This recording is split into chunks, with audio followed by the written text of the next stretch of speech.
people of the universe, welcome back again sa aking YouTube channel. This is Harry Lily on the house. Hello! Yan, magandang hapon sa ating lahat. So, andito tayo ngayon sa football class ng alaga ko. So, as usual, dito tayo waiting na naman. So, 5 o'clock na. Magsi 6 o'clock na. Tama ba? Saan ba yung oras dito muna kayo? Alam ko magsi 6 na eh. 3 minutes before 6 o'clock. So, ayan. Nag-vlog tayo today. Diba makita nyo yung aking yung pimples continuous ko. Para akong may mata. So, anyway. So, ayan. Naka-iron shirt tayo today. Financial Revolution and ang ating cap ng ating Financial Literacy Campaign 30M by 30 2030. So, ayun yung ina-advocate namin about financial education, yung tamang pag-iipon, tamang pag-i-invest, para hindi tayo na i-scam, hindi tayo pumapasok sa mga, mabilisang investment, alam mo yung income agad. So, matutunan natin yun, kung paano natin ma-discern kung ma-discern kung legal naman yung mga ibang mga investment. Pero, kung paano talaga nag-work yung pera. So, anyway, hindi naman yun yung pag-uusapan natin today. That's today's vlog. Ang pag-uusapan natin is about sa tanong ng karamihan pag nasa abroad ka na. Kung nakapag-ipon ka ba? So, I'm gonna share my experience. My very own experience. Kung nakapag-ipon ba ako. Kung ano ba nangyari sa akin. Kung ano bang ganap sa 3 years ko na dito sa Hong Kong. So, yung kontrata ko matatapos siya next year, mga April. So, almost there. September na ngayon. Ilang buwan na lang. Ilang months na lang. And contract. So, yeah, sana narinig nyo ako doon. Ako dito kasi para ako lumagsa. Para magkasama pala ako. So, ayan. Continue natin yung ating nag-uusap. Naputol ako kasi akala ko hindi siya nag-record. Kasi bigla siyang nag-voice record. Hindi ko alam kung bakit. So, bago kasi yung phone natin, guys. Thank you Lord. After 5 years, nakita ko ang cellphone ko. So, pero mabigat sa bulsa yung nabili kong cellphone. But it's for good naman. For good. For vlogging. Yan. Sana all. So, anyway. Going back sa pinag-uusapan natin is, please bear with me kasi may katabi ako dito. Medyo konti. Kami dalawa lang dito. Pero may kausap din siya sa phone. So, please bear with me. Sana ma-focus din ako. Hindi ko siya Anyway, going back. So, yung pinag-uusapan natin, yung tanong nga, sa 3 years na yun, dito, almost 4 years, diba? Kung may naipon ba ako, nakapag-ipon ba ako, alam mo yung may napuntahan ba yung mga sinasahod ko noon, ganyan. Charot. Honestly, kahit sa mga ibang mga OFW or mga vlogger na napapanood ko, sinishare nila na yung first contract, wala pa rin naipon, second contract, wala pa rin. Tapos alam mo yun yung third, yung parang ka pa lang. Alam mo yun, natututo ka na lesson learn, alam mo yun. Alam mo talaga mag-ipon, ganyan. So ako guys, yung my first contract talaga is hindi ako nakapag-ipon dahil meron akong tinapos ko talaga yung utang ko kasi since the reason why I'm here kasi nga kailangan gusto ko magbayad ng mga utang ko sa Pilipinas. Kahit nagkatrabaho ko sa Pilipinas hindi ko siya nabayaran. Alam mo yun, hindi kasi ako sanay na, alam mo yung may naniningil sa akin in a way. So, it's my fault naman din kung bakit ako nagka-utang. Kasi, long story before pandemic. So, I'm a breadwinner. Parang may pera ako na hindi sa akin na naggalaw ko. And it's my fault. And I really wanted talaga mabayaran yun. So, within that first contract ko talaga, ayun talaga yung naging priorities ko talaga is to pay off my debt little by little. Hindi ko siya kayang buuhin lahat Kasi monthly yung sahod ko, diba? So, monthly talaga, kailangan nakakapagbigay ako sa mga pinagkakautangan ko, alam mo yun, na kailangan at least mabigyan ko sila. And then, it happened then that year then, na nag-start ako dito sa Hong Kong is, ayun nga, nagkaroon ako ng, dito, yung kabukol ako, diba? May bukol ako, and then, yun nga, kailangan kong to save money for myself in case of emergency, in case while I'm working, alam mo yun, still, makakapagpagamot ako in case of anything, alam mo yun. And praise God, talaga tinutulungan ako ng mga for that few months ko lang dito sa Hong Kong, and then nag-grow yung lump sa breast ko. And talaga, praise God talaga, they are, God's plan talaga sa buhay ko, grabe talaga, so amazing. And then, going back, ayun nga, hindi ako ayun lang, yung first quarter ko talaga ipon, nakapag-ipon ako for myself kasi kailangan ko emergency. And then, the rest is, binabayad ko talaga sa utang ko. Inuunti-unti ko talaga siya.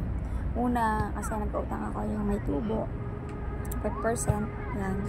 Kasi ayun yung iba sa mga ginamit ko ng expenses na papunta ako dito. And then, yung the rest, yun nga, ay wala naman tubo yun. Pero inuna kayo may tubo, and then, talagang, tinry ko talaga bayaran yan within the first contract. So, praise God, bago magtapos yung contract ko, siguro, January, yun, kasi April lang ang contract ko, diba?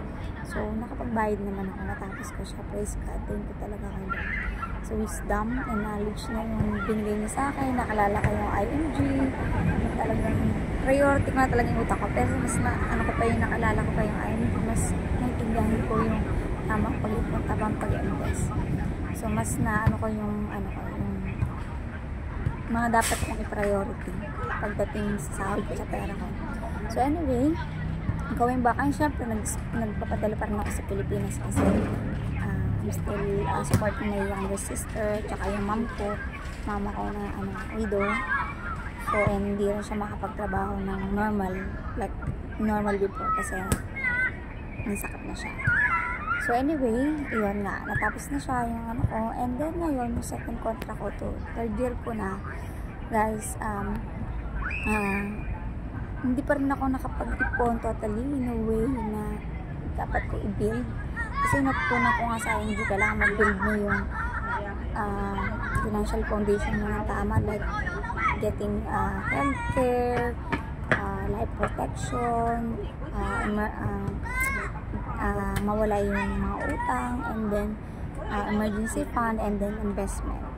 So ako, guys, honestly speaking, wala akong paper asset, wala akong asset like house, mga land, ganyan, mga motor, sasakyan, wala akong ganyan, wala pa akong ganyan, honestly speaking, kasi ngayon nga, nagbayad ako ng mga utang ko, and then ang priority ko rin talaga, kasi siguro mga few months ko pa lang dito. First year ko dito sa Hong Kong. Isang kilala ko na si ING. So, tapos alam mo yun, nagkasakit ako noon. Hindi parang, talagang nalaman ko yung importance ng healthcare talaga. Kasi sa Pilipinas ako, yung naramdaman ko na to, na nakapaka yung bukol ko is talagang, tapos 2020 yun. And then, alam mo yun, nagsarado lahat. Yung trabaho ko noon, wala kaming trabaho. Tapos yung savings ko lang, not enough, alam mo yung pang araw-araw nila, pangkain nyo lang, alam mo yun. So, nag-back to zero talaga ako. Talagang hindi ko na hindi ko na prioritize yung health ko. So, ayun, bawal lumabas nga, nakakatakot lumabas kasi nga pandemic. So, hindi ko siya na-prioritize. Tapos dito siya nag-outgrow. Nag-outgrow. Kasi dito siya nag-grow nung nandito na ako sa Hong Kong. And then yun nga, dahil yung first year ko, guys, ni-start ko talaga yung Kaiser long-term healthcare ko. Ayun talagang healthcare ko na for Philippines. Pag umuwi ako ng Pilipinas, talagang nag-invest talaga ako. Kasi nalaman ko yung kalagahan. Kasi taong hospital din ako. Since ako ang breadwinner sa tatay ko noon, na-experience namin sa tatay ko noon, yung kabalik-balik kami sa hospital, yung hindi ka makapasok ng magandang hospital kasi wala kang pondo, alam mo yun. Pag wala kang cash, ganyan, wala kang healthcare, wala kang health card, ganyan, wala. Hindi ka makakapasok basta-basta sa mga semi-private o public na hospital. So, na-experience ko, and it's really bad and it's sad. So, ayun talaga yung open yung mind ko about financial foundation, financial education. And then, yeah, kasi yung mga maling, alam mo yung maling pinagkakagastusan noon. Maraming na pera na sayang, sa visual na po, sa alak, alam mo yun, sa lifestyle na hindi naman tama, gano'n. So, ayun, natutunan ko sa ayun, yung tamang pag-build. So, ayun nga, pursue ko rin dito. Ayun ang naipon ko din actually, invest ko sa sarili ko. Kumuha ko ng healthcare ko sa Pilipinas. And then, so, pinagpatuloy ko siya ngayong third year contract ko. So, actually, sa Kaiser long-term healthcare ko, guys, health plan to. So, ano na, 4 years na ako nakabayad. So, 3 years ago na kailangan ko bayaran. So, ayun yung investment for me na pinaprioritize ko right now. Hindi bahay, hindi alam mo yung mga kotse. Kasi ano yung liabilities yun. Depende kung paano mo gagamitin yung mga asset na yun. Kung mag-build ka nun, kung mag-invest ka. So, kailangan maging wise ka. Kasi pwede siyang maging liability or pwedeng mag-ano ng income. Alam mo yun. So, yun. Ang dami kong chinika. So, hindi pa ako talaga nakapag-ipon ng as in talaga. Pero at least ito paano nakapag-build naman ako ng alam ko na yung mga pa-prioritize ko na nagkaroon ako ng life insurance, life protection, emergency fund. Ayan, binibuild ko yan ng konti-konti. Nag-i-start na ako. Kaso lang, binili ko ng cellphone. Ayun. Kailangan talaga, ayun, iba yung pang bili mo ng mga dapat na in case of emergency. Like, nasira yung phone ko, emergency yun, di ba? Ayan, emergency fund. Yung kunyari, pag nasira yung kabagyo, nasira yung bahay, nasira yung ganito, meron kang biglang nagkasakit. Ayun, meron kang may kukunan kang pondo. Iba pa yung mga investments mo para hindi mo siya magagalaw. So, importante yung healthcare, importante yung life protection. So, ayan yung binibuild ko. Of course, may plano din ako magkaroon ng sarili kong bahay. Marami akong plano, guys.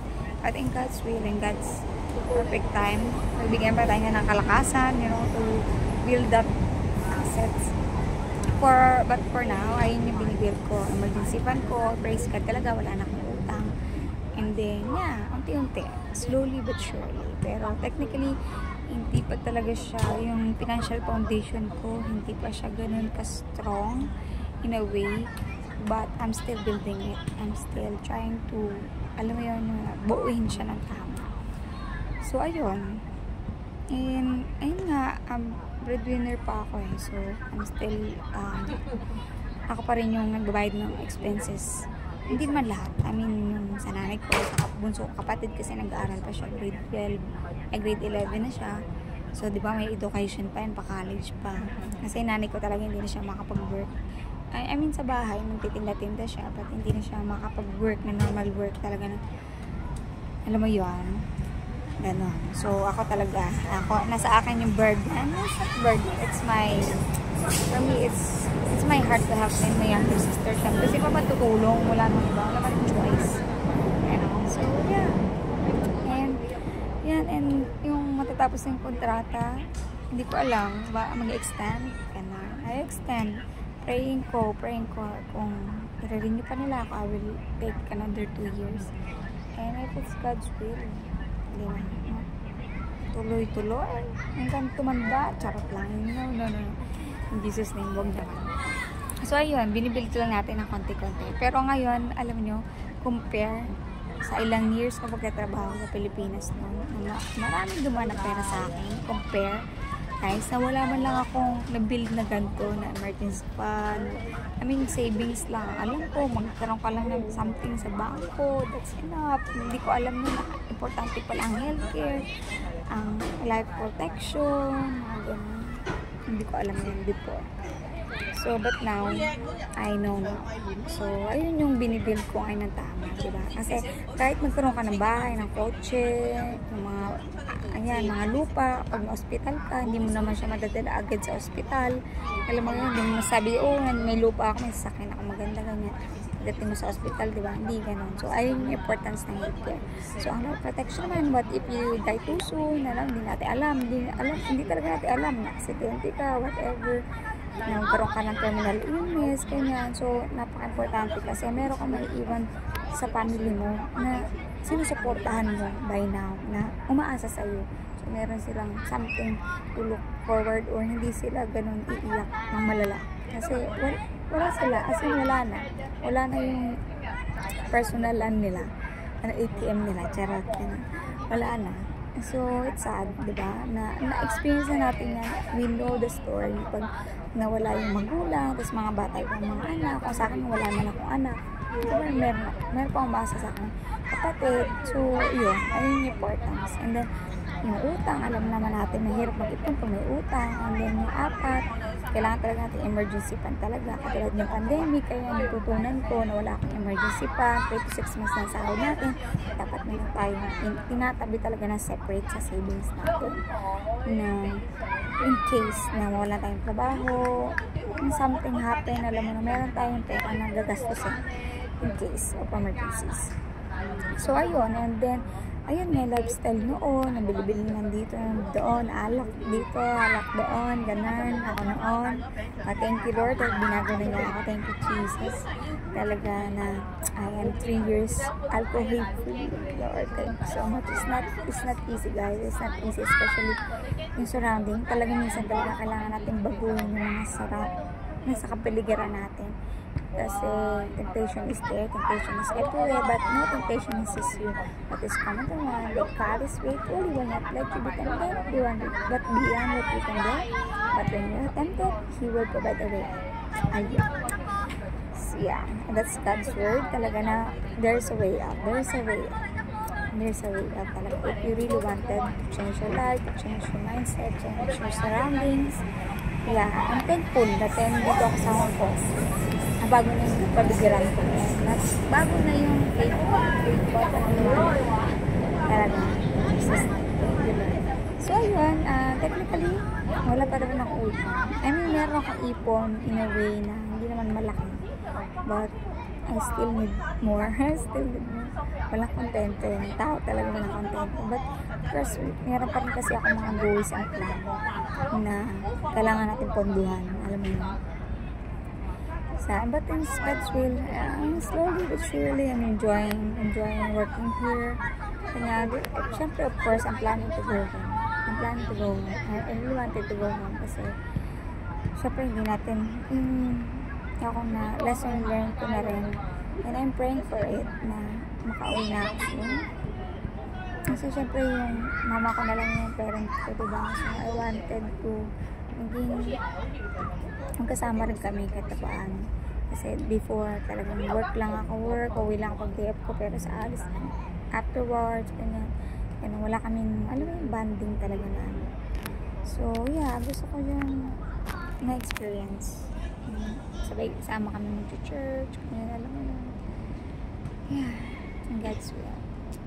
Yeah, anyway, so ayun, mahirap kailangan lang talaga natin, mahirap mag-ipon talaga guys. Pag hindi mo alam yung goal mo, tsaka plan mo, kailangan magkaroon tayo ng plan. Ayan, priority.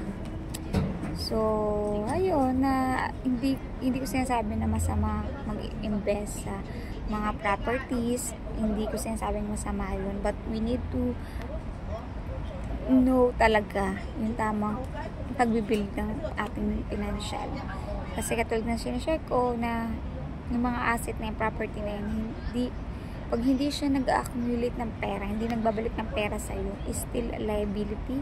Liability siya in a way na napupunta lang yung pera. Siyempre, nagbabayad ka pa, tapos pag nawala ka ng trabaho, kunyari nagbabayad ka ng bahay, 50 years, nawala ka ng trabaho, ikaw yung breadwinner, nawala kang trabaho, paano yung bahay, mararemata, ganyan, alam mo yun, mahihila ng bangko, kung bank financial, or, alam mo yun, makakuha ng, kung pag-iibig, alam mo yun, makukuha siya. Sayang yung mga pinaghirapan mong hinulog mo doon, kung mababawi lang sa'yo. So, ayun yung sa akin na, para sa akin na, natutunan ko talaga sa IMG about financial education. So, ayun guys, if you want to know more about talagang tamang pag-ipon, tamang pag-invest, talagang attend kayo ng orientation ng sa IMG, or you can message me, you can comment down below kung gusto nyo rin maka-attend, matuto. Talaga kailangan talaga aralin natin ang personal finance mo. Talaga personal, kasi ikaw lang makakapag-decide kung saan mo ilalagay mga perang kinikita mo. Ito nga, share ko na lang din recent ibang vlog na dito mga kababayan natin, ibang vlogger din na biktima ng sitaw, kung napanood nyo yung mga about sitaw.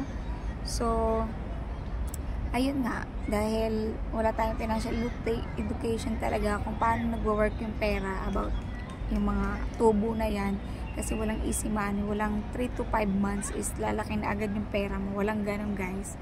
It takes years para tumubo yung pera natin. Actually, kahit ilagay mo sa bangko yan, ilang percent lang. Gusto mo yung mga pag-ibig mutual fund, ganyan, di ba? Takes a while bago tumubo talaga yung pera mo. Kailangan talaga yung discipline na persistent ng pag-ipon, at saka walang mabilis ang kita when it comes to investing. So ayun lang guys, I hope you learned something from it today. And ayun lang yung experience ko na hindi pa nakapag-ipon naman, but yun mga paper asset na ayun yung na iniipon ko, doon na pupunta normally yung mga pera ko talaga, paper asset. I have mutual fund, nasa part of IMG, may mutual fund ako, pero ayun, hindi ko priority yun. Ang priority ko is yung healthcare ko, mabayaran ko siya while I'm still here. I'm still working before yung kontrata ko, mga ganyan. Ayan, life insurance, emergency fund, ayan yung mga aking mga investment na inuuna. So ayun lang guys, thank you for watching. Please like, share, and subscribe sa aking YouTube channel, and see you in my next vlog. Bye! God bless guys.